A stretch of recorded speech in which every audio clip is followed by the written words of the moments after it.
Stock market ಅಂದ್ರೆ ಏನು? Stock ಮಾರ್ಕೆಟಿಗೆ ಜನರು ಏನಕ್ಕೆ ಬರಬೇಕು? ಸೊ ಸ್ಟಾಕ್ ಮಾರ್ಕೆಟ್ ವರ್ಕ್ ಆಗೋದು ಪ್ಯೂರ್ಲಿ ಸಪ್ಲೈ ಡಿಮ್ಯಾಂಡ್ ಮೇಲೆ. ಈ ಕಂಪೌಂಡಿಂಗ್ ಅಂದ್ರೆ ಕನ್ನಡದಲ್ಲಿ ಚಕ್ರಬಡ್ಡಿ ಅಂತ ಕರೀತಾರೆ. CAGR ಅಂದ್ರೆ ಕಂಪೌಂಡೆಡ್ ಆನ್ಯುವಲ್ ಗ್ರೋತ್ ರೇಟ್ ಅಂತ. 1 ಲಕ್ಷ ರೂಪಾಯಿಗೆ 12% ರಿಟರ್ನ್ ಅಂದ್ರೆ ತುಂಬಾ ಕಮ್ಮಿ ಆಯ್ತು. 1 ಲಕ್ಷಕ್ಕೆ ಬರೀ 12,000 ಬರ್ತಾ ಇದೆ ಅಂತ ಕೇಳ್ಬಿಟ್ಟು 6 ತಿಂಗಳೇ ನಿಮ್ಗೆ ನಿಜವಾದ ಅಂಶ ಗೊತ್ತಾಗ್ಬಿಡುತ್ತೆ. ಇಲ್ಲಿ ನೀವು ಲಾಭನೂ ನೋಡಿರ್ತೀರಾ, ಲಾಸ ನೋಡಿರ್ತೀರಾ. ಸ್ಟಾಕ್ ಮಾರ್ಕೆಟ್ ಅಲ್ಲಿ ನಮ್ಗೆ ಹೋದ್ರೆ ನಾವು ದುಡ್ಡು ಮಾಡಕ್ ಆಗುತ್ತೆ? ಖಂಡಿತ ಆಗಲ್ಲ. ಈ PE ರೇಷಿಯೋ ಅಂದ್ರೆ ಪ್ರೈಸ್ ಟು ಅರ್ನಿಂಗ್ಸ್ ರೇಷಿಯೋ ಅಂತ ಕರೀತಾರೆ. ಇಲ್ಲ ಒಂದು ನಿಫ್ಟಿ ಬೀಸ್ ನ ಬೆಲೆ ಬಂದು 267 ರೂಪಾಯಿ ಇದೆ. ನಿಫ್ಟಿ 1% ಹೋದ್ರೆ ನಿಫ್ಟಿ ETF ಕೂಡ 1% ಕೊಡುತ್ತಾ? ಅವಾಗ ಇನ್ವೆಸ್ಟ್ ಮಾಡಿರೋರು ಇವತ್ತಿನ ಡೇಟಿಗೆ ಒಳ್ಳೆ ದುಡ್ಡನ್ನ ದುಡಿದಿದ್ದಾರೆ. ಮಾರ್ಕೆಟ್ ಕೆಳಗಡೆ ಬಿದ್ದಾಗ ಒಂದು ಅಪರ್ಚುನಿಟಿ ಅಂತ ಯಾರು ಅರ್ಥ ಮಾಡ್ಕೊಂಡು ಇನ್ವೆಸ್ಟ್ ಮಾಡ್ತಾರಲ್ಲ ಅವರೇ ರಿಯಲ್ ವೆಲ್ತ್ ಬಿಲ್ಡರ್ಸ್.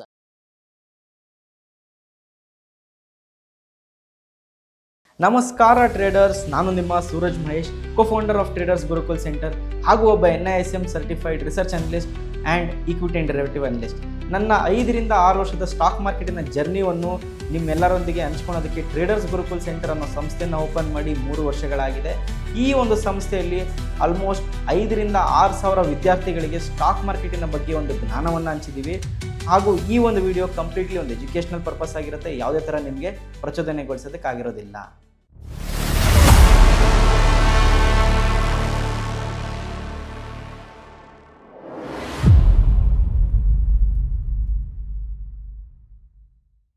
ಸರ್, ಜನ ಹಣ ಸಂಪಾದಿಸಲು ಅವ್ರ ಜೀವನವನ್ನೇ ಕಳೀತಾರೆ. ಆದರೆ ಹಣ ಹೇಗೆ ಕೆಲಸ ಮಾಡುತ್ತೆ ಅಂತ ಕಲಿಯೋದಕ್ಕೆ 20 ನಿಮಿಷ ಟೈಮ್ ಕೊಡೋದಿಲ್ಲ.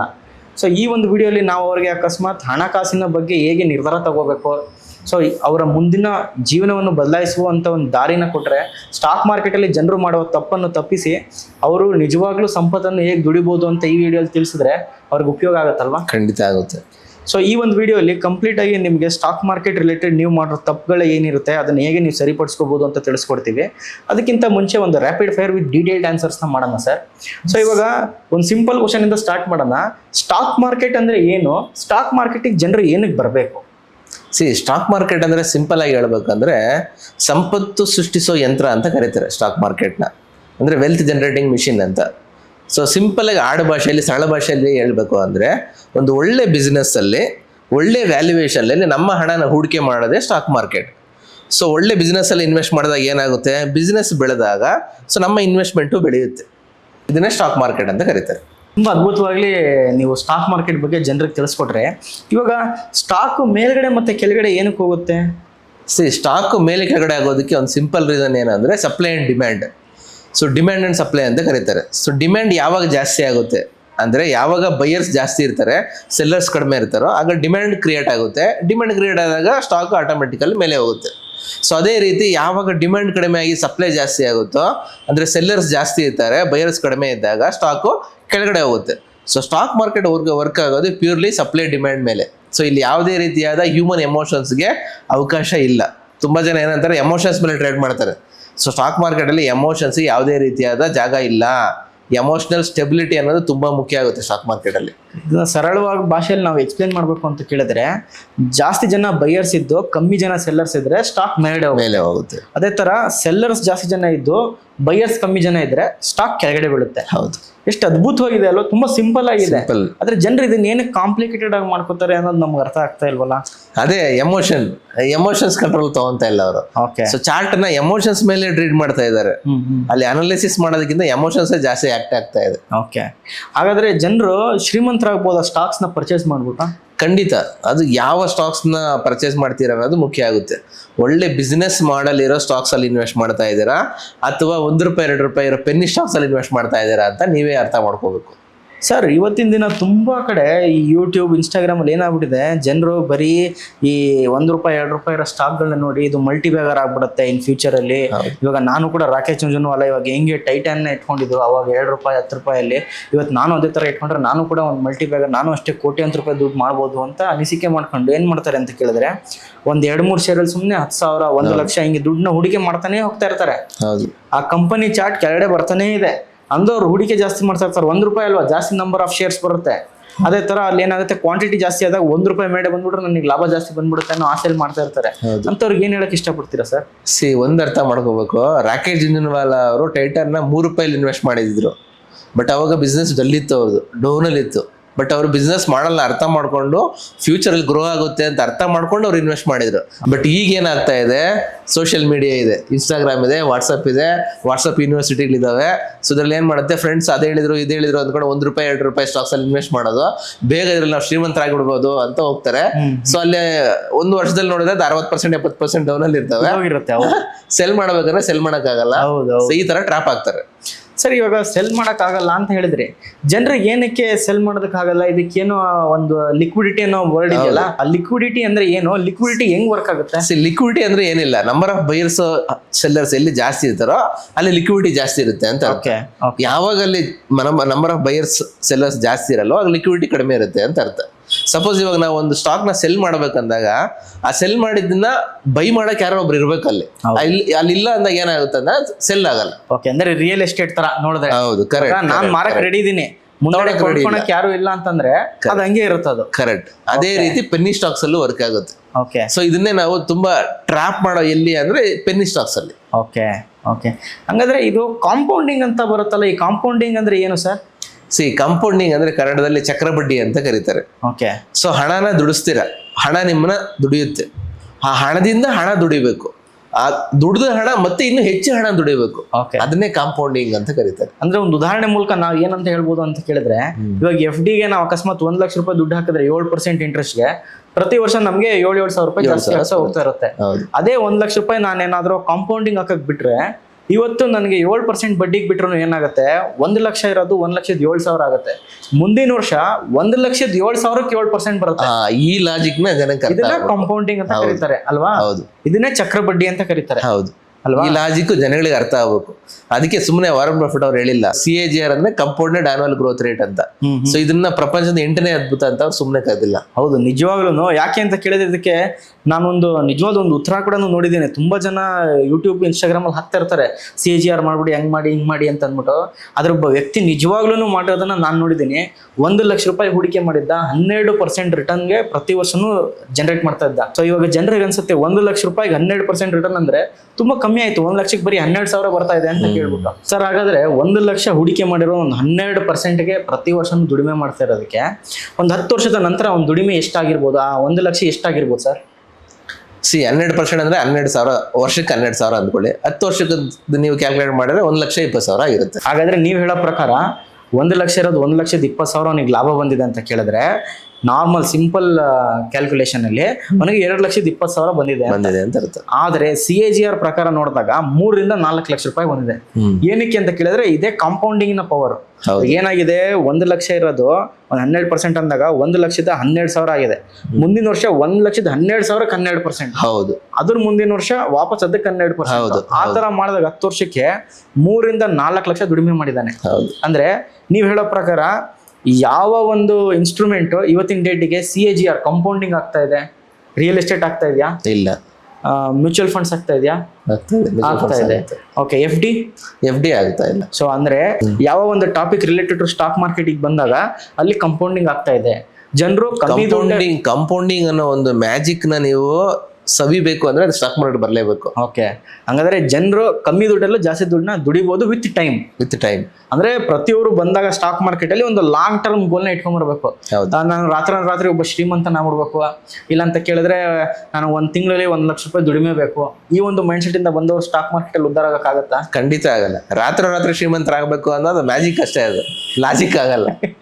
ಅವರೆಲ್ಲ ಲಾಟ್ರಿ ಟಿಕೆಟ್ ಕರೆಕ್ಟ್ ಅಂತೀರಾ? ಗ್ಯಾಮ್ಲಿಂಗ್ ಮಾಡಕ್ ಬಂದಿರ್ತಾರೆ. ಸ್ಟಾಕ್ ಮಾರ್ಕೆಟ್ ಅವ್ರಿಗೆ ಅದೇ ತರ ಒಂದು ಶಿಕ್ಷೆ ಕೊಟ್ಟು ಹೊರಗಡೆ ಕಳಿಸಿರುತ್ತೆ. ಸೊ ಇವಾಗ ನಾನು ಕೂಡ ಅದೇ ತರ ಒಂದು ವ್ಯಕ್ತಿ ನೋಡಿದ್ದೆ.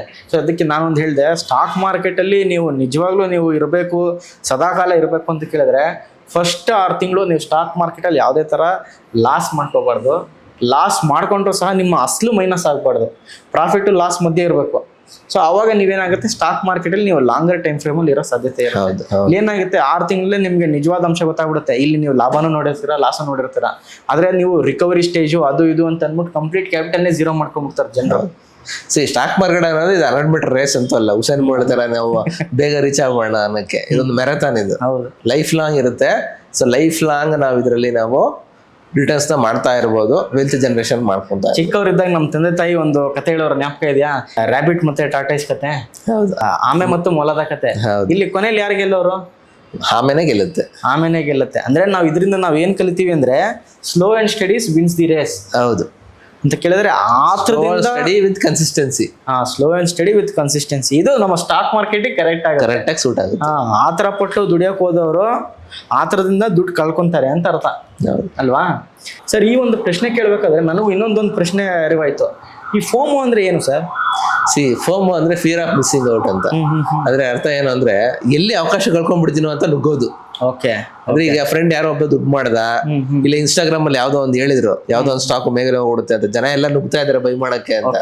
ಸೊ ನಾವು ಹೋಗಿ ಬೈ ಮಾಡ್ಬಿಡೋದು, ಎಲ್ಲಿ ಅಪರ್ಚುನಿಟಿ ಮಿಸ್ ಆಗ್ಬಿಡುತ್ತೋ ಅಂತ. ಎಲ್ಲಿ ಅಪರ್ಚುನಿಟಿ ಮಿಸ್ ಆಗ್ಬಿಡುತ್ತೋ ಅಂತ ಅನಲೈಸ್ ಮಾಡದೆ, ರಿಸ್ಕ್ ಕ್ಯಾಲ್ಕುಲೇಟ್ ಮಾಡದೆ ನುಗ್ಗಿ ನಾವು ಬೈ ಮಾಡಕ್ ಹೋಗ್ತಿರಲ್ಲ, ಅದೇ ಫೋಮ್. ಅಂದ್ರೆ ಜನರು ಎಲ್ಲರೂ ನುಗ್ತಾ ಇದಾರೆ, ನಾನು ನುಗ್ಬಿಡ್ತೀನಿ ಅಷ್ಟೇ. ಕುರಿಗಳು ಹೋಗ್ತಾ ಇದಾವೆ ಅಲ್ಲಿ 100 ಜನ, ಸೊ ನಾವು ಒಂದು ಹೋಗ್ಬೋಣ ಜೊತೆಲಿ ಅಂತ. ಅಂದ್ರೆ ಸ್ಟಾಕ್ ಮಾರ್ಕೆಟ್ ಅಲ್ಲಿ ನಂಗೆ ಹೋದ್ರೆ ನಾವು ದುಡ್ಡು ಮಾಡಕ್ ಆಗತ್ತೆ? ಖಂಡಿತ ಆಗಲ್ಲ ಸರ್. ಅದೇ ಥರ ಇವಾಗ ಫಂಡಮೆಂಟಲ್ಸ್ ವಿಷಯಕ್ಕೆ ಬರೋಣ. ಈಗ ಒಂದು ಎಜುಕೇಟಿವ್ ಕಂಟೆಂಟ್ನ ಇವಾಗ ಜನರಿಗೆ ಒಂದ್ಸತಿ ತಿಳಿಸ್ಕೊಡೋಣ ಇವಾಗ. ಸೊ ಇವಾಗ ಜನರು ಮಾಡಿರೋ ಮಿಸ್ಟೇಕ್ಗಳಾಯ್ತು. ನೆಕ್ಸ್ಟ್ ಇವಾಗ ಫಂಡಮೆಂಟಲ್ಸ್ ಅಂತ ಅಂದಾಗ ಈ ಪಿ ರೇಷಿಯೋ, ROE, ROC ಇದೆಲ್ಲ ಬರುತ್ತಲ್ಲ. ಎಕ್ಸಾಂಪಲ್ಗೆ ಇವಾಗ ಪಿ ರೇಷಿಯೋ ಅಂದ್ರೆ ಏನು ಸರ್? ಪಿ ರೇಷಿಯೋ ಅಂದ್ರೆ ಪ್ರೈಸ್ ಟು ಅರ್ನಿಂಗ್ಸ್ ರೇಷಿಯೋ ಅಂತ ಕರೀತಾರೆ. ಅಂದ್ರೆ ನೀವು ಇನ್ವೆಸ್ಟ್ ಮಾಡ್ತಾ ಇರೋ ಸ್ಟಾಕ್ ಎಷ್ಟು ಎಕ್ಸ್ಪೆನ್ಸಿವ್ ಇದೆ ಅಂತ ಹೇಳುತ್ತೆ. ಓಕೆ. ಅಂದ್ರೆ ಅದು ಸ್ಟಾಕ್ ನೀವು ಇನ್ವೆಸ್ಟ್ ಮಾಡ್ತಾ ಇರೋ ಸ್ಟಾಕ್ ಅಂಡರ್ ವ್ಯಾಲ್ಯೂಡ, ಓವರ್ ವ್ಯಾಲ್ಯೂಡ ಅಂತ ಹೇಳೋದೇ ಪಿ ರೇಷಿಯೋ. ಹಾಗಾದ್ರೆ ಜನರು ಹೂಡಿಕೆ ಮಾಡೋಕ್ಕಿಂತ ಮುಂಚೆನೆ ಈ ಸ್ಟಾಕ್ ನಿಜವಾಗ್ಲೂ ಓವರ್ ವ್ಯಾಲ್ಯೂಡ್ ಅಥವಾ ಅಂಡರ್ ವ್ಯಾಲ್ಯೂಡ್ ಅಂತ ಚೆಕ್ ಮಾಡಬೇಕಾಗುತ್ತೆ. ಅದನ್ನೇ ನಾವು ಪಿ ರೇಷಿಯೋ ಅಂತ ಕರಿತೀವಿ. ಈ ಒಂದು ಸೌಲಭ್ಯತೆ ಪ್ರತಿಯೊಬ್ಬರಿಗೂ ಇದೆ. ಹೌದು, ಪ್ರತಿಯೊಬ್ಬರಿಗೂ ಇದೆ. ಹಾಗಾದ್ರೆ ಇದನ್ನ ನೋಡೋದಕ್ಕೆ ಅವ್ರು ಎಲ್ಲಿ ಹೋಗ್ಬೇಕು? ಅದಕ್ಕೆ ನಮ್ಗೆ ಸಿಂಪಲ್ ಆಗಿ ಸ್ಕ್ರೀನರ್ ಅಂತ ಒಂದು ವೆಬ್ಸೈಟ್ ಇದೆ. ಆ ಸ್ಕ್ರೀನರ್ ವೆಬ್ಸೈಟ್ ಅಲ್ಲಿ ಹೋಗಿ ನೀವು ಪರ್ಟಿಕ್ಯುಲರ್ ಸ್ಟಾಕ್ ನ ಟೈಪ್ ಮಾಡಿದ್ರೆ ಕೆಳಗಡೆ ಬಂದ್ಬಿಡುತ್ತೆ ನಿಮ್ಗೆ ಪ್ಯಾರಾಮೀಟರ್ಸ್ ಅಲ್ಲಿ. ಎಲ್ಲ ಒಂದು ಸ್ಟಾಕಿಗೂ ಬರುತ್ತೆ, ಪ್ರತಿಯೊಂದು ಸ್ಟಾಕ್ ಬರುತ್ತೆ. ಅದೇ ತರ ನಾವು ಅಕಸ್ಮಾತ್ ETF ಗಳಲ್ಲಿ ಇನ್ವೆಸ್ಟ್ ಮಾಡ್ತಾ ಇದ್ರೆ, ETF ಗಳಲ್ಲಿ ಇನ್ವೆಸ್ಟ್ ಮಾಡ್ತಾ ಇದ್ರೆ ನಿಮ್ಗೆ ಅಲ್ಲಿ ಪಿ ರೇಷಿಯೋ ಅಪ್ಲೈ ಆಗಲ್ಲ. ಓಕೆ, ಅಲ್ಲಿ ಬರೋದಿಲ್ಲ. ಓಕೆ, ಇವಾಗ ಸಿಂಪಲ್ ಆಗಿ ಇವಾಗ ETF ಅಂತ ಬಳಸಿದ್ನಲ್ಲ, ಈ ETF ಅಂದ್ರೆ ಏನು ಅಂತ ಜನರಿಗೆ ಹೇಳ್ಬೋದಾ? ETF ಅಂದ್ರೆ ನಿಮ್ಗೆ ಎಕ್ಸ್ಚೇಂಜ್ ಟ್ರೇಡೆಡ್ ಫಂಡ್ ಅಂತ ಕರೀತಾರೆ. ಓಕೆ. ಅಂದ್ರೆ ಇಲ್ಲಿ ನೀವು ಗ್ರೂಪ್ ಆಫ್ ಸ್ಟಾಕ್ಸ್ ಮೇಲೆ ಒಂದೇ ಟೈಮ್ ಇನ್ವೆಸ್ಟ್ ಮಾಡ್ತೀರಾ. ನೋಡಿ, ETF ಹೆಸರಲ್ಲೇ ಇದೆ, F ಅಂದ್ರೆ ಫಂಡ್ ಅಂತ ಅರ್ಥ. ಅಲ್ಲಿ ಗ್ರೂಪ್ ಆಫ್ ಸ್ಟಾಕ್ಸ್ ಇರ್ತವೆ. ಈಗ Nifty 50 ಅಂತ ಇದೆ. Nifty 50 ಅಂದ್ರೆ ಏನು? ನ್ಯಾಷನಲ್ ಸ್ಟಾಕ್ ಎಕ್ಸ್ಚೇಂಜ್ ಅಂದ್ರೆ ಟಾಪ್ 50 ಕಂಪನಿಗಳು. ಸೊ ಟಾಪ್ 50 ಕಂಪನಿಗಳನ್ನ ಮ್ಯಾನೇಜ್ ಮಾಡ್ತಾರೆ ಒಂದು ಫಂಡ್ ಇದೆ, ನಿಪಾನ್ ಅಂತ. ಸೊ ಅವ್ರದ್ದು Nifty Bees ಅಂತ ಕರೀತಾರೆ. ಓಕೆ. ಆ Nifty Bees ಅಲ್ಲಿ ನಾವು ಇನ್ವೆಸ್ಟ್ ಮಾಡೋದು. Nifty Bees ಅಲ್ಲಿ ಇನ್ವೆಸ್ಟ್ ಮಾಡಿದ್ರೆ ಏನಾಗುತ್ತೆ ಅಂದ್ರೆ ನಮ್ಮ ಹಣ 50 ಕಂಪನಿಗಳಿಗೆ ಡಿವೈಡ್ ಆಗುತ್ತೆ. ಅಂದ್ರೆ 50 ಕಂಪನಿಗಳಿಗೂ ಹೂಡಿಕೆ ಆಗಿರುತ್ತೆ. ಸರ್, ಹಾಗಾದ್ರೆ ಈ 50 ಕಂಪನಿಗಳು ನಾವು ಹೂಡಿಕೆ ಮಾಡ್ಬೇಕಂದ್ರೆ ನಮ್ಮ ಹತ್ರ ತುಂಬಾ ದುಡ್ಡು ಬೇಕಾಗ್ಬೋದೇನೋ ಅಲ್ವಾ? ಅಲ್ಲೇ ಜನ ತಪ್ಪು ಮಾಡೋದು. 50 ಕಂಪನಿಗಳಿಗೆ ಜಾಸ್ತಿ ಇನ್ವೆಸ್ಟ್ಮೆಂಟ್ ಮಾಡ್ಬೇಕು ಅನ್ಕೊಂತಾರೆ. ಬಟ್ ಅಲ್ಲಿ ಒಂದು Nifty Bees ನ ಬೆಲೆ ಬಂದು 267 ರೂಪಾಯಿ ಇದೆ ಈಗ ಕರೆಂಟ್. ಅಂದ್ರೆ ಒಂದು Nifty Bees ಬರೀ 267 ರೂಪಾಯಿ ಅಷ್ಟೇ. ನನ್ನ ಹತ್ರ 267 ರೂಪಾಯಿ ಇದ್ರೆ ನಾನು ಅಷ್ಟೇ Nifty Bees ಅಲ್ಲಿ ನಾನು ಇನ್ವೆಸ್ಟ್ ಮಾಡಬಹುದು. ಅಂದ್ರೆ 50 ಕಂಪನಿಲೂ ನಾನು ಹೂಡಿಕೆ ಮಾಡೋದು ಸೇಫೆಸ್ಟ್ ಇನ್ವೆಸ್ಟ್ಮೆಂಟ್ ಇದು. ಓಕೆ. ಯಾಕಂದ್ರೆ ನಿಮ್ಗೆ ಒಂದು ಕಂಪನಿ ಫ್ರಾಡ್ ಮಾಡಬಹುದು. ಈಗ ರಾಜೇಶ್ ಎಕ್ಸ್ಪೋರ್ಟ್ ಆಯ್ತು, ಆತರ ಯಾವ್ದೋ ಒಂದು ಕಂಪನಿ ಫ್ರಾಡ್ ಮಾಡಬಹುದು, 2 ಕಂಪನಿ ಮಾಡಬಹುದು. 50 ಕಂಪನಿ ಫ್ರಾಡ್ ಮಾಡಕ್ಕಾಗುತ್ತಾ? ಮಾಡಕ್ಕಾಗಲ್ಲ. ಅದೇ Nifty 50 50 ಕಂಪನಿ ಫ್ರಾಡ್ ಮಾಡುತ್ತೋ ಅಂದ್ರೆ ಎಕಾನಮಿ ಇರಲ್ಲ. ಓಕೆ. ಅದೇ ತರ ಇವಾಗ ಅದು ರಿಟರ್ನ್ಸ್ ಹೆಂಗ್ ಕೊಡ್ಬೋದು ಸರ್? ಸೊ ರಿಟರ್ನ್ಸ್ ನಿಮ್ಗೆ ಚೆನ್ನಾಗಿ ಕೊಡುತ್ತೆ. ಇಂಡಿವಿಜುವಲ್ ಸ್ಟಾಕ್ ಗಿಂತ ಸ್ವಲ್ಪ ಕಡಿಮೆ ಕೊಡುತ್ತೆ. ಯಾಕಂದ್ರೆ ಇಲ್ಲಿ 50 ಕಂಪನಿಗಳು ಹೂಡಿಕೆ ಮಾಡಿರ್ತೀರಾ. ಸೊ ಅಷ್ಟು ನಿಮ್ಗೆ ಮಚ್ ರಿಟರ್ನ್ಸ್ ಬಂದಿಲ್ಲ ಅಂದ್ರೂ ಡಿಸೆಂಟ್ ರಿಟರ್ನ್ಸ್ ಬರುತ್ತೆ. ಅಂದ್ರೆ ಸೇಫ್ ಆಗಿರುತ್ತೆ. ಫಸ್ಟ್ ಸೇಫ್ಟಿ ಅಸಲು ಸೇಫ್ ಆಗಿರುತ್ತೆ. ಹೌದು. ಇವಾಗ ನಮ್ ಜನರಿಗೆ ಭಯ ಇರೋದೇ ಅದು, ಸೇಫ್ಟಿ. ಓಕೆ. ಹಂಗಾದ್ರೆ ಇವಾಗ Nifty 1% ಹೋದ್ರೆ Nifty ETF ಕೂಡ 1% ಕೊಡುತ್ತಾ? ಹೌದು, ಇರುತ್ತೆ. Nifty 50 ಅಂದ್ರೆ ಏನು? Nifty Bees ಅಂದ್ರೆ ಏನು? Nifty 50 ರೆಪ್ಲಿಕಾನೇ Nifty Bees. ಓಕೆ. ಅಂದ್ರೆ 50 ಕಂಪನಿಯಲ್ಲೂ ಹೂಡಿಕೆ ಮಾಡೋ ಬದಲು ಇದರದೇ ಒಂದು ಬೀಸ್ ಅಂತ ಫಾರ್ಮ್ಯಾಟ್ ಮಾಡಿ ಇಲ್ಲಿ ನಾವು ಹೂಡಿಕೆ ಮಾಡಿ. ಹಂಗಾದ್ರೆ ನಮಗೆ ಗೊತ್ತಿರೋದೇ ಬರೀ Nifty Bees ಮಾತ್ರ ಇದೆಯಾ ಅಥವಾ ಬೇರೆ ತರ ಬೀಸ್ ಇನ್ನೂ ಇದಾವೆ? ಈಗ ನೀವು IT ಸೆಕ್ಟರ್ ಅಲ್ಲಿ ಇನ್ವೆಸ್ಟ್ ಮಾಡಬೇಕು, ಬಾಟಮ್ ಅಲ್ಲಿ ಇದೆ ಈಗ. ಓಕೆ. IT Bees ಅಂತ ಬರುತ್ತೆ. ಓಕೆ. ಇಲ್ಲ ಎವರ್ಗ್ರೀನ್ ಸೆಕ್ಟರ್ ಫಾರ್ಮಾ ಇದೆ, ಫಾರ್ಮಾ ಸೆಕ್ಟರ್ ಅಲ್ಲಿ ಇನ್ವೆಸ್ಟ್ ಮಾಡಬೇಕು, ಫಾರ್ಮಾ ಬೀಸ್ ಅಂತ ಇದೆ. ಓಕೆ. ಬ್ಯಾಂಕ್ ಬೀಸ್ ಅಲ್ಲೂ ಇನ್ವೆಸ್ಟ್ ಮಾಡಬಹುದು. ಬ್ಯಾಂಕ್ ಬೀಸ್ ಅಲ್ಲಿ ಇನ್ವೆಸ್ಟ್ ಮಾಡಬಹುದು. ಹಂಗಾದ್ರೆ ನಾವು ಎಲ್ಲಾನು ಇನ್ವೆಸ್ಟ್ ಮಾಡಬಹುದು. ಇದೆಲ್ಲಾನು ಒಂದು 300 ರೂಪಾಯಿ ಒಳಗಡೆ ಇನ್ವೆಸ್ಟ್ ಮಾಡಬಹುದು. ಖಂಡಿತ ಮಾಡಬಹುದು. ಒಂದೊಂದು ಬಿ ನ ಬೆಲೆ 300 ರೂಪಾಯಿಗಿಂತ ಕಮ್ಮಿನೇ. ಮ್ಯಾಕ್ಸಿಮಮ್ ಒಂದು ನಿಮಗೆ 1000 ರೂಪಾಯಿ ಒಳಗಡೆ ಎಲ್ಲಾ ಬೀಸು ಸಿಗುತ್ತೆ. ಓಕೆ. ಈಗ mid cap small cap risky ಅಂತ ಕರೀತಾರೆ. ಇಂಡಿವಿಜುವಲ್ ಸ್ಟಾಕ್ಸ್ ಅಲ್ಲಿ ಮಾಡೋ ಬದಲು ಈ ತರ ಫಂಡ್ ETF ಗಳಲ್ಲಿ ಹಾಕಿ ಮಿಡ್ 150 ಬೀಸ್ ಅಂತ ಬರುತ್ತೆ. HDFC SML ಸ್ಮಾಲ್ ಕ್ಯಾಪ್ 250 ಅಂತ ಬರುತ್ತೆ. ಇದರಲ್ಲಿ ಹೂಡಿಕೆ ಮಾಡಿ. ಇಂಥದ್ರಲ್ಲಿ ಹೂಡಿಕೆ ಮಾಡೋದ್ರಿಂದ ಜನರು ದುಡ್ಡು ಸೇಫ್ ಆಗಿರುತ್ತೆ. ಅವ್ರಿಗೆ ಯಾವ್ದೇ ತರ ರಿಸ್ಕ್ ತಗೊಳ್ಳೋ ಅವಶ್ಯಕತೆ ಇಲ್ಲ, ಯಾವ್ದೇ ತರ ಭಯ ಪಡೋ ಅವಶ್ಯಕತೆ ಇಲ್ಲ. ನಾಳೆ ಬೆಳಗ್ಗೆ ಇವತ್ತಿನ ಡೇಟ್ಗೆ ಟ್ರಂಪಿನ ಉಚ್ಚಾಟದಿಂದ ಮಾರ್ಕೆಟ್ ಯಾವ ತರ ಮೇಡೋಗುತ್ತೋ ಕೆಳಡೋಗುತ್ತೋ ಅನ್ನೋ ಭಯ ಪಟ್ಕೊಂಡು BP ಶುಗರ್ ಜಾಸ್ತಿ ಮಾಡೋ ಅವಶ್ಯಕತೆ ಇರಲ್ಲ. ಕಮ್ಮಿ ರಿಟರ್ನ್ಸ್ ಬಟ್ ಸೇಫ್ ರಿಟರ್ನ್ಸ್ ಹಂಗಾದ್ರೆ. ಹೌದು. ಓಕೆ. ಇದನ್ನ ಪ್ರತಿಯೊಬ್ಬರು ಹೂಡಿಕೆ ಮಾಡಬಹುದು ಇದರಲ್ಲಿ ETF ಗಳಲ್ಲಿ ಪ್ರತಿಯೊಬ್ರು ಹೂಡಿಕೆ ಮಾಡೋದು. ಇದಕ್ಕೆ ಇನ್ನೊಂದು ಅಡ್ವಾಂಟೇಜ್ ಅಂದ್ರೆ ಇದರಲ್ಲಿ ನೀವು ಕಂಪನಿಗಳನ್ನ ಅನಲೈಸ್ ಮಾಡಿದಾಗೆ ಫಂಡಮೆಂಟಲ್ಸ್ ಎಲ್ಲ ಅನಲೈಸ್ ಮಾಡೋ ಅವಶ್ಯಕತೆ ಬರಲ್ಲ. ಓಕೆ, ಅಂದ್ರೆ ಎಂತವ್ರು ಸ್ಟಾಕ್ ಮಾರ್ಕೆಟ್ ಬಗ್ಗೆ ನಾಲೆಡ್ಜ್ ಇಲ್ದಲೇ ಇರೋರು ಕೂಡ ಇಲ್ಲಿ ಇನ್ವೆಸ್ಟ್ ಮಾಡಬಹುದು. ಒಂದು ಡಿಮ್ಯಾಟ್ ಅಕೌಂಟ್ ಇಟ್ಕೊಂಡು ಅದನ್ನ ಹೇಗೆ ಹೂಡಿಕೆ ಮಾಡಬೇಕು ಅಂತ ಗೊತ್ತಿದೆ, ಬೇಸಿಕ್ ನಾಲೆಜ್ ಇದ್ರೆ ಸಹ ನೀವು ಹೂಡಿಕೆ ಮಾಡಬಹುದು. ಹಂಗಿದ್ರೆ ನೀವು ಹೇಳ್ದಂಗೆ ಅವ್ರ ಅಕಸ್ಮಾತ್ ನಿಫ್ಟಿ ಬೀಸ್ ಅಲ್ಲಿ ಇನ್ವೆಸ್ಟ್ ಮಾಡಿದ್ರೆ ಅವ್ರು 50 ಕಂಪನಿ ಮಾಲೀಕರು ಅಂತ ಕರಿಬಹುದಾ? ಖಂಡಿತ, ದೇಶದ ಎಕಾನಮಿ ಮೇಲೆ ಬೆಟ್ ಮಾಡ್ತಾ ಇದ್ದೀರಾ ಅಂತ ಅರ್ಥ. ಹೌದಾ? ಓಕೆ, ಅಂದ್ರೆ ಪ್ರತಿಯೊಬ್ರು ಸ್ಟಾಕ್ ಮಾರ್ಕೆಟಿಗೆ ಬರೋದ್ರಿಂದ ನಮ್ಮ ಎಕಾನಮಿ ಬೆಳೆಯುತ್ತೆ. ಖಂಡಿತ. ಸೊ ಇವಾಗ ಎಕಾನಮಿ ನನ್ನ ಮೇಲೆ ಅಥವಾ ನಿಮ್ಮ ಮೇಲೆ ಡಿಪೆಂಡೆಂಟ್ ಇಲ್ಲ, ಪ್ರತಿಯೊಬ್ರು ಸ್ಟಾಕ್ ಮಾರ್ಕೆಟಿಗೆ ಬಂದು ಹೂಡಿಕೆ ಮಾಡಿದಾಗ ಮಾತ್ರ ನಮ್ಮ ಎಕಾನಮಿ ಬೆಳೆಯುತ್ತೆ. ಹೌದು. ಸೊ ಹಾಗಾದ್ರೆ ಪ್ರತಿಯೊಬ್ರು ಇನ್ವೆಸ್ಟ್ ಮಾಡಬೇಕು ಅಂತ ಕೇಳಿದ್ರೆ ಅವ್ರಿಗಾದ ರಿಸ್ಕ್ ಫ್ಯಾಕ್ಟರ್ಗಳಿರುತ್ತೆ, ಎಲ್ಲಾನು ಇರುತ್ತೆ. ಸೊ ಅದಕ್ಕೆ ETF is the best investment ಅಂತ ಹೇಳ್ತಾ ಇದೀವಿ. ಹೌದು, ETF is the world's best investment. Okay, ಇದ್ರಲ್ಲಿ ಇನ್ನೂ ಒಂದು ಅಡ್ವಾಂಟೇಜ್ ಏನಂದ್ರೆ ನೀವು ಬರೀ ನಮ್ಮ ದೇಶದಲ್ಲ, ಹೊರಗಡೆ ದೇಶದ ETF ಗಳಲ್ಲೂ ನೀವು ಇನ್ವೆಸ್ಟ್ ಮಾಡಬಹುದು. ಓಕೆ, ಇವಾಗ ಮಾನ್ 100 ಮಫಂಗ್ ಅಂತ ಬರುತ್ತೆ, ಹ್ಯಾಂಗ್ಸಂಗ್ ಬೀಸ್ ಅಂತ ಬರುತ್ತೆ. ಸೊ ಇಂಟರ್ನ್ಯಾಷನಲ್ ಕಂಪನಿಗಳಲ್ಲಿ ಇಂಟರ್ನ್ಯಾಷನಲ್ ಫಂಡ್ಸ್ ಅಲ್ಲೂ ಸಹ ನೀವು ಇನ್ವೆಸ್ಟ್ ಮಾಡಬಹುದು. ತುಂಬಾ ಜನ ನಮ್ಮ ಅಕಾಡೆಮಿಗೆ ಬರ್ತಾರೆ, ಸರ್ ನಾನು US ಸ್ಟಾಕ್ಸ್ ಅಲ್ಲಿ ಇನ್ವೆಸ್ಟ್ ಮಾಡಬೇಕು, ಅದರಲ್ಲಿ ಇನ್ವೆಸ್ಟ್ ಮಾಡ್ಬೇಕು, ಇದರಲ್ಲಿ ಇನ್ವೆಸ್ಟ್ ಮಾಡಬೇಕು ಅಂತ ಕೇಳ್ತಾ ಇರ್ತಾರೆ. ಅವರಿಗೆ ನಾವು ಹೇಳೋದು ಒಂದೇ, ಇವಾಗ ನೀವು US stocks particular stocks invest ಮಾಡೋದಕ್ಕಿಂತ ಈ ತರ ಒಂದು ETF ಗಳಲ್ಲಿ ಇನ್ವೆಸ್ಟ್ ಮಾಡೋದ್ರಿಂದ ಅವ್ರಿಗೆ ಒಂದು ಅಡ್ವಾಂಟೇಜ್ ಸಿಗುತ್ತೆ. ಹೌದು. ಪ್ಲಸ್ ಅವ್ರಿಗೆ ಯಾವ್ದೇ ತರ ಒಂದು ರಿಸ್ಕ್ ಬ್ಯಾರಿಯರ್ ಇರೋದಿಲ್ಲ. ಹೌದು ಅಲ್ವಾ? US ಸ್ಟಾಕ್ಸ್ ಅಲ್ಲಿ ಇಲ್ಲ ಬೇರೆ ಕಂಟ್ರಿ ಸ್ಟಾಕ್ಸ್ ಅಲ್ಲಿ ಇನ್ವೆಸ್ಟ್ ಮಾಡಕ್ಕೆ ಅದಕ್ಕಂತ ಸಪರೇಟ್ ಆಪ್ ಇರುತ್ತೆ. ಬಟ್ ಈ ETF ಏನಂದ್ರೆ ನಮ್ಮ ಡಿಮ್ಯಾಟ್ ಅಕೌಂಟ್ ಗಳಲ್ಲೇ ನಾವು ಬೈ ಮಾಡಬಹುದು. ಹೌದಾ? ನಮ್ದು ಈಗ ಬಜಾಜ್ ಬ್ರೋಕಿಂಗ್ ಇದೆ ಅನ್ಕೊಳ್ಳಿ, ಅಥವಾ ಆಲಿಸ್ ಬ್ಲೂ ಇದೆ ಅನ್ಕೊಳ್ಳಿ, ಝೀರೋದ ಏಂಜಲ್ ಒನ್ ಎಲ್ಲದ್ರಲ್ಲೂ ನೀವು ಬೈ ಮಾಡಬಹುದು. ಓಕೆ, ಸೊ ಹಾಗಾದ್ರೆ ಅವ್ರು ಯಾವ್ದೇ ತರ ಬೇರೆ ಡಿಮ್ಯಾಟ್ ಅಕೌಂಟ್ ಓಪನ್ ಮಾಡೋ ಅವಶ್ಯಕತೆ ಇಲ್ಲ. ಸೊ ಅದೇ ಡಿಮ್ಯಾಟ್ ಅಕೌಂಟ್ ಅಲ್ಲಿ ಅವರು ದುಡ್ಡನ್ನ ಹೂಡಿಕೆ ಮಾಡಬಹುದು. ಹೌದು ಸರ್, ಇವಾಗ P ರೇಷಿಯೋ ಬಗ್ಗೆ ತುಂಬಾ ಅದ್ಭುತವಾಗಿ ಹೇಳ್ಕೊಟ್ರಿ ನಮ್ಮ ಜನರಿಗೆ. ಇವಾಗ ಅದೇ ತರ ROE ಅಂದ್ರೆ ಏನು? ROI ಅಂದ್ರೆ ರಿಟರ್ನ್ ಆನ್ ಈಕ್ವಿಟಿ ಅಂತ ಕರೀತಾರೆ. ಓಕೆ, ಅಂದ್ರೆ ಕಂಪನಿಗಳು ಶೇರ್ ಹೋಲ್ಡರ್ಸ್ ಹಣವನ್ನ ಇನ್ವೆಸ್ಟ್ಮೆಂಟ್ ನ ಎಷ್ಟು ಎಫೆಕ್ಟಿವ್ ಆಗಿ ಯೂಸ್ ಮಾಡ್ಕೊಂತ ಇದಾರೆ ಓಕೆ, ಅನ್ನೋದನ್ನ ರಿಟರ್ನ್ ಆನ್ ಈಕ್ವಿಟಿ ಅಂತ ಕರೀತಾರೆ. ಅಂದ್ರೆ ಅವ್ರ ದುಡ್ಡು ಎಷ್ಟು ಬೆಳೀತದೆ ಅಂತ measure ಮಾಡುವ ಒಂದು ಇನ್ಸ್ಟ್ರೂಮೆಂಟ್ ROE. ಕರೆಕ್ಟ್. ಅದೇ ತರ ಈ ಬುಕ್ ವ್ಯಾಲ್ಯೂ ಅಂದ್ರೆ ಏನು ಸರ್? ಬುಕ್ ವ್ಯಾಲ್ಯೂ ಅಂದ್ರೆ ಈ ಕಂಪನಿ ಹತ್ರ ಎಷ್ಟು ಅಸೆಟ್ಸ್ ಇದೆ ಮತ್ತೆ ಎಷ್ಟು ಲಯಬಿಲಿಟೀಸ್ ಇದೆ. ಓಕೆ, ಸೊ ಈ ಅಸೆಟ್ ಗಳನ್ನ ಲಯಬಿಲಿಟಿಗಳ ಜೊತೆ ಮೈನಸ್ ಮಾಡಿದ್ರೆ ಎಷ್ಟು ಉಳಿಯುತ್ತೆ, ಅಥವಾ ಅಸೆಟ್ ಉಳಿಯುತ್ತೆ ಲಯಬಿಲಿಟಿ ಉಳಿಯುತ್ತೆ, ಓಕೆ, ಅದನ್ನ ಬುಕ್ ವ್ಯಾಲ್ಯೂ ಅಂತ ಹೇಳುತ್ತೆ. ಓಕೆ, ಅಸೆಟ್ಸ್ ಜಾಸ್ತಿ ಇತ್ತು ಅನ್ಕೊಳ್ಳಿ, ಒಳ್ಳೆ ಕಂಪನಿ ಅಂತ ಅರ್ಥ. ಅದೇ ಲಯಬಿಲಿಟೀಸ್ ಇತ್ತು ಅನ್ಕೊಳ್ಳಿ, ಅದು ಒಳ್ಳೆ ಕಂಪನಿ ಇನ್ವೆಸ್ಟ್ ಮಾಡ್ಲಿಕ್ಕಲ್ಲ ಅಂತ ಅರ್ಥ. ಓಕೆ, ನೆಗೆಟಿವ್ ಬುಕ್ ವ್ಯಾಲ್ಯೂ ಇದ್ರೆ ಇನ್ವೆಸ್ಟ್ ಮಾಡಬಾರ್ದು ಅಂತ ಕರೀತಾರೆ ಟೆಕ್ನಿಕಲ್ ಟರ್ಮ್ಸ್ ಅಲ್ಲಿ. ಸರ್ ಹಾಗಾದ್ರೆ ಜನರಿಗೆ ಒಂದು ಡೌಟ್ ಇದೆ, ಏನು ಅಂತ ಕೇಳಿದ್ರೆ ಇವಾಗ ಅವರು ದುಡ್ಡು ಇನ್ವೆಸ್ಟ್ ಮಾಡ್ತಾರೆ, ಅದಕ್ಕೆ ಸೇಫ್ಟಿ ಏನಿದೆ ಅಂತ. ಫಾರ್ ಎಕ್ಸಾಂಪಲ್, ಅವತ್ತೊಂದು ಕ್ಲೈಂಟ್ ಬಂದಿದ್ರು, ಅವ್ರು ನನ್ನ ಒಂದು ಪ್ರಶ್ನೆ ಕೇಳಿದ್ರು. ಸೊ ಇವಾಗ ಬ್ಯಾಂಕಲ್ಲಿ ಲಾಕರ್ಗಳಿವೆ, ಅದೇ ತರ ಕಾರ್ಗಳಿಗೆ ಇನ್ಶೂರೆನ್ಸ್ಗಳಿದೆ, ನಮಗೂ ಸಹ ಏನಾದರೂ ಆದರೆ ಲೈಫ್ ಇನ್ಶೂರೆನ್ಸ್ಗಳಿದೆ, ಟರ್ಮ್ ಇನ್ಶೂರೆನ್ಸ್ಗಳಿದೆ. ಆದರೆ ನಾನು ಸ್ಟಾಕ್ ಮಾರ್ಕೆಟಿಗೆ ದುಡ್ಡನ್ನ ಇನ್ವೆಸ್ಟ್ ಮಾಡ್ತೀನಲ್ಲ, ಆ ದುಡ್ಡು ಸೇಫ್ಟಿಗೆ ನನ್ಗೆ ಏನು ಗ್ಯಾರಂಟಿ ಸಿಗುತ್ತೆ ಅಂತ ಕೇಳ್ತಾರೆ. ಹೌದು, ಸ್ಟಾಕ್ ಮಾರ್ಕೆಟ್ ಅಲ್ಲೂ ಸಹ ನಮ್ಗೆ ಸೇಫ್ಟಿ ಇದೆ. ಹೇಗೆ ಅಂದ್ರೆ ನೀವು ಹೇಳಿದ್ರೆ ಬ್ಯಾಂಕ್ಗಳಿಗೆ ಲಾಕರ್ ಇದೆ. ಲಾಕರ್ ಏನಕ್ಕಿದೆ? ನಾವು ನಮ್ಮ ಆಸ್ತಿಯನ್ನ ಅಥವಾ ನಮ್ಮ ಬಂಗಾರನ ಗೋಲ್ಡ್ ಏನೋ ಇಡ್ತೀರಾ ಅಥವಾ ಏನೋ ಪತ್ರಗಳು ಇಡ್ತೀರಾ, ಅದೆಲ್ಲ ಸೇಫ್ ಆಗಿ ಇಡಕ್ಕೆ ಲಾಕರ್ ಅಂತಿದೆ. ಅದೇ ರೀತಿ ಸ್ಟಾಕ್ ಮಾರ್ಕೆಟ್ ಅಲ್ಲೂ ಸಹ ಲಾಕರ್ ಇದೆ. ಅದನ್ನ ನಾವು ಡೆಪಾಸಿಟರಿ ವಿಂಗ್ಸ್ ಅಂತ ಕರಿತೀವಿ. CDSL NSDL ಕೇಳಿರ್ತಾರಲ್ವಾ, ಸೊ ಅದನ್ನೇ ನಾವು ಡೆಪಾಸಿಟರಿ ವಿಂಗ್ಸ್ ಅಂತ ಕರಿತೀವಿ. ಸಪೋಸ್ ಈಗ ನೀವು ಯಾವ್ದೋ ಒಂದು ಬ್ರೋಕಿಂಗ್ ಆಪ್ ಅಲ್ಲಿ ಇನ್ವೆಸ್ಟ್ ಮಾಡಿದಿರಾ ಅನ್ಕೊಳ್ಳಿ, ಝೀರೋದನ ಏಂಜಲ್ ಯಾವ್ದ್ರಲ್ಲೋ ಇನ್ವೆಸ್ಟ್ ಮಾಡಿದಿರಾ. ಓಕೆ, ನಾಳೆ ದಿನ ಅದು ಕ್ಲೋಸ್ ಆಗ್ಬಿಡ್ತು, ಝೀರೋದ ಕ್ಲೋಸ್ ಆಯ್ತು ಇಲ್ಲ ಏಂಜಲ್ ಕ್ಲೋಸ್ ಆಯ್ತು ಅನ್ಕೊಳ್ಳಿ. ಅವಾಗ ನಿಮ್ ಇನ್ವೆಸ್ಟ್ಮೆಂಟ್ ಏನಾಗುತ್ತೆ ಅಂದ್ರೆ ಏನೂ ಆಗೋದಿಲ್ಲ. ಯಾಕಂದ್ರೆ ನೀವು ಬೈ ಮಾಡಿರೋ ಶೇರ್ಸ್ CDSL ಅಥವಾ NSDL ಹತ್ರ ಇರುತ್ತೆ. ಓಕೆ, ಅದ್ ಜನರಿಗೆ ಇದೇ ಮೇಜರ್ ಪ್ರಶ್ನೆ ಇದೆ. ಇದು ಮೇಜರ್ ಪ್ರಶ್ನೆ ಏನು ಅಂತ ಕೇಳಿದ್ರೆ, ನಾನು ಮಾಡಿರೋ ಇನ್ವೆಸ್ಟ್ಮೆಂಟ್ ಯಾವ್ದೋ ಒಂದು ಡಿಮ್ಯಾಟ್ ಅಕೌಂಟ್ ಅಲ್ಲಿ, ಆ ಡಿಮ್ಯಾಟ್ ಅಕೌಂಟೇ ಮುಚ್ಚೋದ್ರೆ ನನ್ ದುಡ್ಡು ಲಾಸ್ ಆದಂಗ? ಖಂಡಿತ ಲಾಸ್ ಆಗಲ್ಲ. ಯಾಕಂದ್ರೆ ಡಿಮ್ಯಾಟ್ ಅನ್ನೋದು ನಿಮ್ಗೆ ಬ್ರೋಕಿಂಗ್ ಅಂತ ಕರೀತಾರೆ, ಅದೊಂದು ಮೀಡಿಯೇಟರ್ ಅಷ್ಟೇ. ಆಕ್ಚುಲಿ ನಿಮ್ಮ ಇನ್ವೆಸ್ಟ್ಮೆಂಟ್ ಅನ್ನೋದು ಎಲ್ಲಿರುತ್ತೆ ಅಂದ್ರೆ CDSL ಅಥವಾ NSDL ಹತ್ರ. ಇದು ಸಿಂಪಲ್ ಉದಾಹರಣೆ ಅಂತ ಕೇಳಿದ್ರೆ, ರಿಯಲ್ ಎಸ್ಟೇಟ್ ಅಲ್ಲಿ ಬ್ರೋಕರ್ ಮಧ್ಯವರ್ತನಲ್ಲ, ಆತರ ಈ ಬ್ರೋಕರ್ ಬಂದು ನಮ್ಮ ಡಿಮ್ಯಾಟ್ ಅಕೌಂಟ್ ನಡೆಸೋನು. ಆದ್ರೆ ಇಲ್ಲಿ ದುಡ್ಡು ಇರೋದು CDSL. ನಮ್ ದುಡ್ಡು ಎಲ್ಲಿರುತ್ತೆ? ಶೇರ್ಸ್ ಗಳು CDSL ಹತ್ರ ಇರುತ್ತೆ. ನಮ್ ದುಡ್ಡು ಎಲ್ಲಿರುತ್ತೆ? ನಮ್ಮ ಹತ್ರ ಇರುತ್ತೆ. ಸೊ ನಾವು ದುಡ್ಡನ್ನ ಇನ್ವೆಸ್ಟ್ ಮಾಡ್ತಾ ಇದ್ರೆ ಶೇರ್ಸ್ ಗಳಲ್ಲಿ ಹೂಡಿಕೆ ಮಾಡ್ತೀವಿ ಥ್ರೂ ದಿ ಬ್ರೋಕರ್ ಅಷ್ಟೇ. ಸಿಂಪಲ್. ಮಿಡಲ್ ಮ್ಯಾನ್ ಒಬ್ಬ ಬ್ರೋಕರ್ ಅಷ್ಟೇ. ಅವ್ನು ಮುಚ್ಚೋದ್ರೆ ನಮ್ಗೇನೋ ಸಮಸ್ಯೆಗಳಿಲ್ಲ. ಇಲ್ಲ. ಓಕೆ, ರಿಸ್ಕ್ ಇಲ್ಲ. ಕರೆಕ್ಟ್. ಸರ್ ಮಾರ್ಕೆಟ್ ಕೆಳಗಡೆ ಬೀಳ್ತಾ ಇದೆ ಅಂತಂದ್ರೆ ನಾನು ಭಯ ಪಡೋ ಅವಶ್ಯಕತೆಗಳಿದೆಯಾ? ಭಯ ಪಡಬೇಕು, ಏನಕ್ಕಂದ್ರೆ ಮಾರ್ಕೆಟ್ ಬೀಳ್ತಿದೆ ಅಂತಲ್ಲ, ಅಪರ್ಚುನಿಟಿ ಮಿಸ್ ಮಾಡ್ಕೊತಿದ್ದೀನಿ ಅಂತ. ಓಕೆ ಅಂತ ಕೇಳಿದ್ರೆ ಇವಾಗ ಮಾರ್ಕೆಟ್ ಕೆಳಗಡೆ ಇಳ್ಬೇಕಾದ್ರೆ ನಾನು ಇನ್ನೂ ದುಡ್ಡನ್ನ ಹೂಡಿಕೆ ಮಾಡೋದಕ್ಕೆ ಯೋಚನೆ ಮಾಡ್ಬೇಕು ಹೊರತು ನನ್ನ ದುಡ್ಡು ಹೂಡಿಕೆ ಮಾಡಿರೋ ದುಡ್ಡನ್ನ ವಾಪಸ್ ಹೆಂಗ್ ತೆಗಿಲಿ ಅನ್ನೋದು ಯೋಚನೆ ಮಾಡಬಾರ್ದು ಅಂತ ಹೇಳ್ತಾ ಇದ್ದೀರಾ? ಖಂಡಿತ ಖಂಡಿತ. ಹಾಗಾದ್ರೆ ಇವಾಗ 2020 ಕ್ರಾಶ್ ನೋಡಿದ್ವಿ ಅಥವಾ 2000 ಕ್ರಾಶ್ ಆಗ್ಲಿ, 2008 ಆಗ್ಲಿ, 2020 ಕ್ರಾಶ್ ಆಗ್ಲಿ, ಇದೆಲ್ಲಾನು ನೋಡ್ಕೊಂಡ್ ಬಂದಿದೀವಿ. ಅಂದ್ರೆ ಮಾರ್ಕೆಟ್ ಕೆಳಗಡೆ ಬಿದ್ದಾಗ ವಾಪಸ್ ಮೇಲೆ ಬಂದಿದೆ, ಡಬಲ್ ರಿಕವರ್ ಆಗಿದೆ. ಅಂದ್ರೆ ಅವಾಗ ಇನ್ವೆಸ್ಟ್ ಮಾಡಿರೋರು ಇವತ್ತಿನ ಡೇಟಿಗೆ ಒಳ್ಳೆ ದುಡ್ಡನ್ನ ದುಡ್ದಿದ್ದಾರೆ.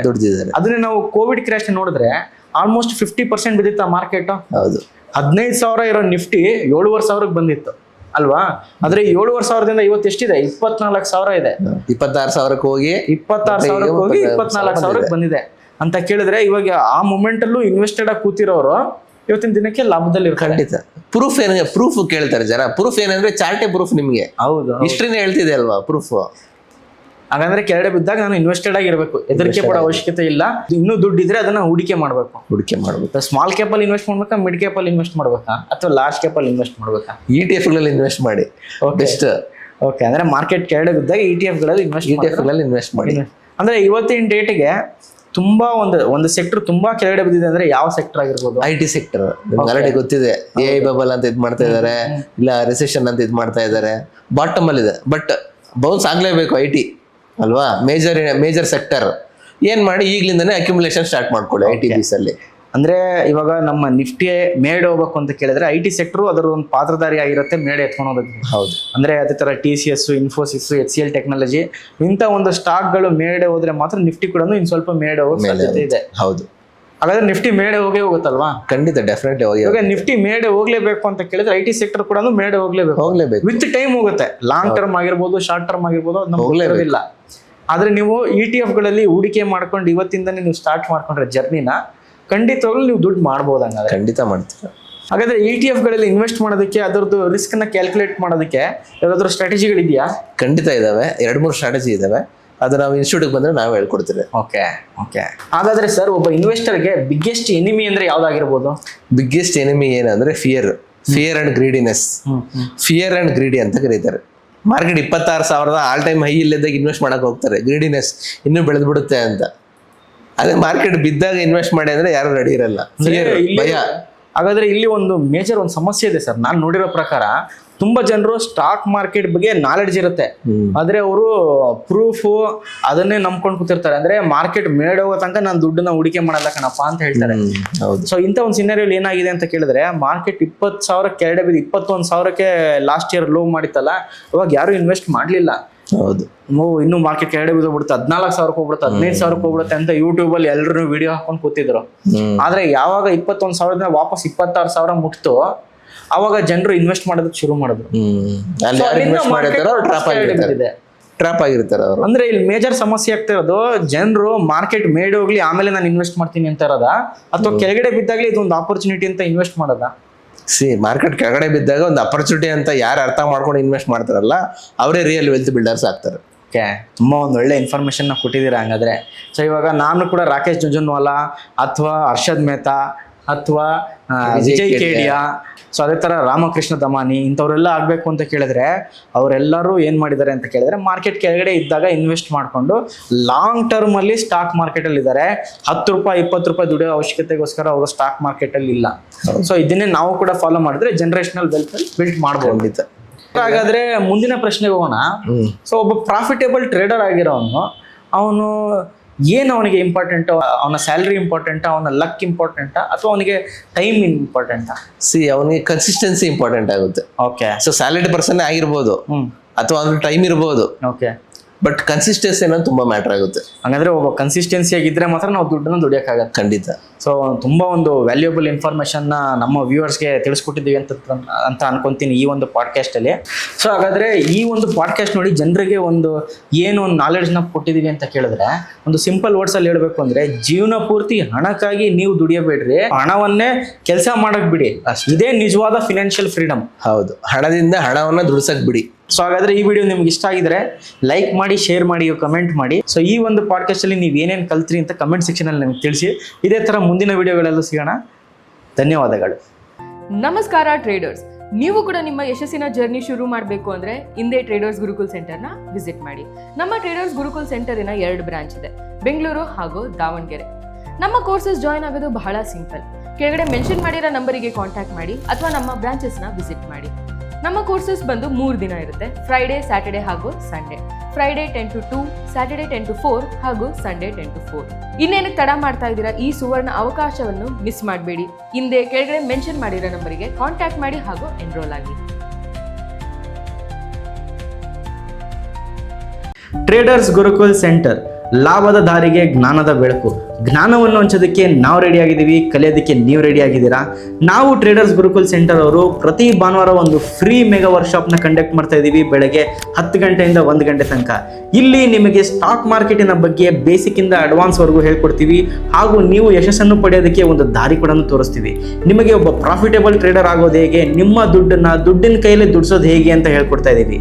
ಸೊ ಹೇಳ್ಕೊಡೋದಕ್ಕೆ ನಾವು ರೆಡಿ ಆಗಿದ್ದೀವಿ, ಕಲಿಯೋದಕ್ಕೆ ನೀವು ರೆಡಿ ಆಗಿದ್ದೀರಾ? ಇನ್ನೇನಕ್ಕೆ ತಡ ಮಾಡ್ತಾ ಇದ್ದೀರಾ? ಬನ್ನಿ ಸಿಗೋಣ ಇದೇ ಭಾನುವಾರಕ್ಕೆ.